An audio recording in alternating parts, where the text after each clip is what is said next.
അധ്യാപകരെ, പ്രിയപ്പെട്ട കൂട്ടുകാരെ, നമസ്കാരം. കോവിഡ് കാലവും ഓൺലൈൻ പഠനവും എന്ന വിഷയത്തെക്കുറിച്ച് അല്പം കാര്യങ്ങൾ പറയാൻ ഞാൻ ആഗ്രഹിക്കുന്നു. ചൈനയിലെ വുഹാനിൽ തുടങ്ങി ഇന്ന് ലോകമെമ്പാടും ബാധിച്ചിരിക്കുന്ന COVID-19 എന്ന വൈറസിനോട് നമ്മുടെ രാജ്യവും പൊരുതിക്കൊണ്ടിരിക്കുകയാണല്ലോ. ഒരു സൂക്ഷ്മജീവിക്ക് മുമ്പിൽ അടിയറവ് വെക്കാനുള്ളതല്ല നമ്മുടെ പോരാട്ട വീര്യം. ഈ പ്രതിസന്ധിയെ ഒരു അവസരമാക്കി നമ്മുടെ സർക്കാരും വിദ്യാഭ്യാസ മേഖലകളും ഓൺലൈൻ പ്ലാറ്റ്ഫോമിലേക്ക് മാറിക്കഴിഞ്ഞു. വലിയ യൂണിവേഴ്സിറ്റികളൊക്കെ നേരത്തെ തന്നെ ഓൺലൈൻ ക്ലാസുകൾ സംഘടിപ്പിക്കാറുണ്ടെങ്കിലും കുട്ടികളായ നമുക്ക് ഇതാദ്യമായാണ്. മുമ്പ് കുട്ടികൾക്ക് ഇലക്ട്രോണിക്സ് ഉപകരണങ്ങൾ ഒരു പരിധിവരെ രക്ഷിതാക്കൾ ഞെരുങ്ങിയിരുന്നുള്ളൂ. ഇന്ന് സ്ഥിതിയൊക്കെ മാറി. കാലത്തനുസരിച്ച് കോലവും മാറേണ്ടി വരുമെന്ന പഴഞ്ചൊല്ലി യാഥാർത്ഥ്യമായിരിക്കുന്നു. മുമ്പ് ടാബും മൊബൈലും പിടിച്ചു വാങ്ങിയിരുന്ന അതേ കൈകൾ കൊണ്ട് തന്നെ ഇന്ന് അവയുടെ മുമ്പിലേക്ക് ഇരുത്തുന്ന ഒരവസ്ഥയാണ് വന്നിരിക്കുന്നത്. ഈ സൗകര്യങ്ങളെ പരമാവധി ചൂഷണം ചെയ്യാതിരിക്കാൻ കുട്ടികളായ നാം പ്രത്യേകം ശ്രദ്ധിക്കേണ്ടതുണ്ട്. തീർച്ചയായും ഓരോ ടീച്ചർമാരും ഓരോ വിദ്യാർത്ഥിക്ക് വേണ്ടിയും ഒരുപാട് കഷ്ടപ്പെടുന്നുണ്ട്. തിരിച്ചുള്ള നമ്മുടെ സഹകരണവും നന്ദിയും അവർ തരുന്ന വർക്ക് കൃത്യമായി അയച്ചു കൊടുക്കുന്നതിലൂടെയും അന്നന്ന് എടുക്കുന്ന പാഠഭാഗങ്ങൾ അന്നന്ന് തന്നെ പഠിച്ചവരെ സന്തോഷിപ്പിക്കുക. കയ്യിൽ കിട്ടുന്ന സൗകര്യങ്ങൾ ദുരുപയോഗം ചെയ്യാതെ ഏറ്റവും വലിയ ഭാഗ്യമായി കരുതുക. കാരണം TV മൊബൈലും ഇല്ലാതെ മാനവിഷമം കൊണ്ട് ആത്മഹത്യ ചെയ്ത കൂട്ടുകാർ നമുക്കിടയിൽ ഉണ്ടായിട്ടുണ്ട്. തീർച്ചയായും വീണ്ടും ഫ്രണ്ട്സുമായി സ്കൂൾ വരാന്തകളിലൂടെ ഓടിക്കളിക്കാൻ പോയ കാലം വേഗം തിരിച്ചു വരട്ടെ എന്ന് നമുക്ക് ആത്മാർത്ഥമായി പ്രാർത്ഥിക്കാം. പ്രളയത്തെ നമ്മൾ ഒറ്റക്കെട്ടായി തുടച്ചു നീക്കിയതുപോലെ ഇതിനെ നമുക്ക് അതിജീവിക്കാൻ കഴിയുമെന്ന് വിശ്വസിക്കാം.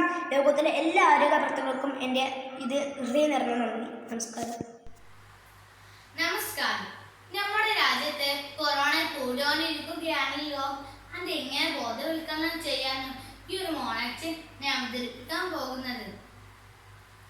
കൊറോണ കാരണം ലോക്ക്ഡൌൺ പ്രഖ്യാപിച്ചു. മുഴുവൻ സ്കൂളുകളും അവധിയെടുക്കുന്ന അമ്മേ എന്താ മോളെ, എന്താ കാര്യം? സന്തോഷത്തിലാണല്ലോ. എന്താ വേഗം പറ.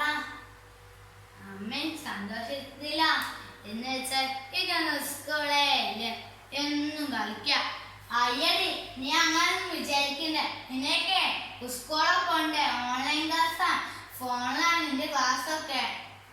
മോളെ, നീ സ്കൂളിൽ പോകാതെ അമ്മയോട് സംസാരിച്ച് നിൽക്കുകയാണോ?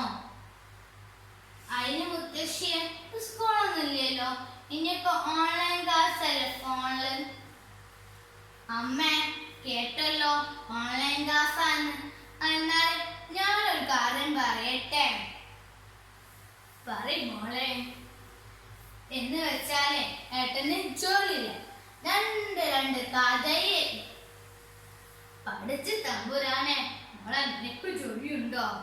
ഉണ്ടമ്മേ, ഞാൻ നേഴ്സല്ലേ, ഞാൻ ജനങ്ങൾ സേവനം ചെയ്യല്. അതുകൊണ്ട് എനിക്ക് എന്നും ജോലിയുണ്ട്. അതുകൊണ്ട് കുടുംബം പോറ്റാനായേ.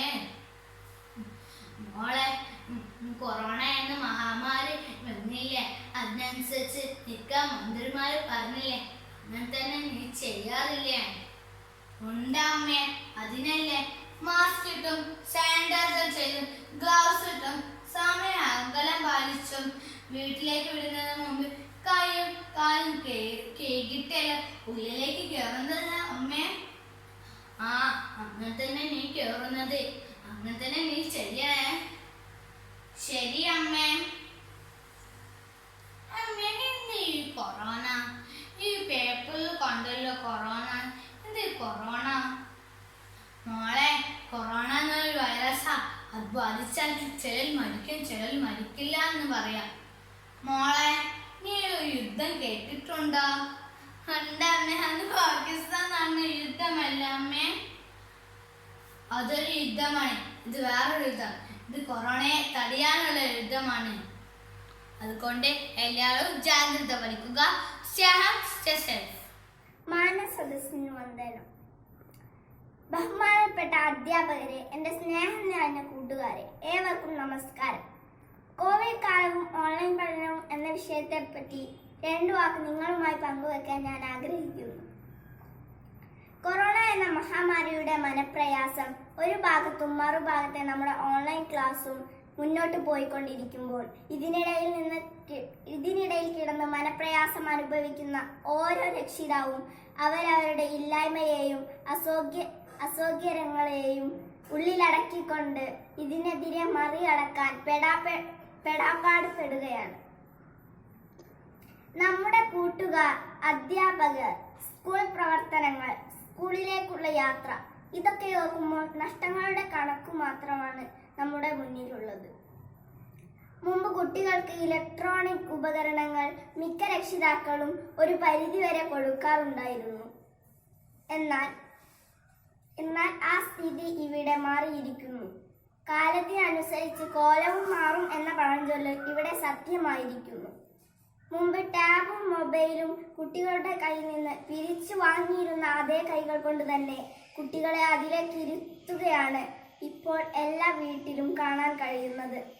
ഈ സമയം നമുക്ക് നല്ല മാനസിക ആരോഗ്യം വളർത്തിയെടുക്കൽ മുന്നോട്ടുള്ള ജീവിതത്തിൽ ആവശ്യമാണ്. അതിനുള്ള 5 കാര്യങ്ങൾ ഞാൻ പറയാം. 1. നിങ്ങളെക്കുറിച്ച് നല്ല അഭിപ്രായം വളർത്തിയെടുക്കുക. 2.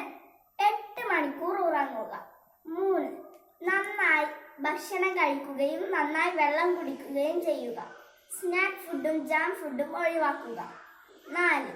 നന്നായി വ്യായാമം ചെയ്യുക. 5. ചിരിക്കാനും ഉല്ലസിക്കാനുമുള്ള സമയം കണ്ടെത്തുക. ഇത് കൃത്യമായിട്ട് ചെയ്യുക. നല്ല മാനസിക ആരോഗ്യം വളർത്തിയെടുക്കാൻ നിങ്ങളെ കൊണ്ട് പറ്റും.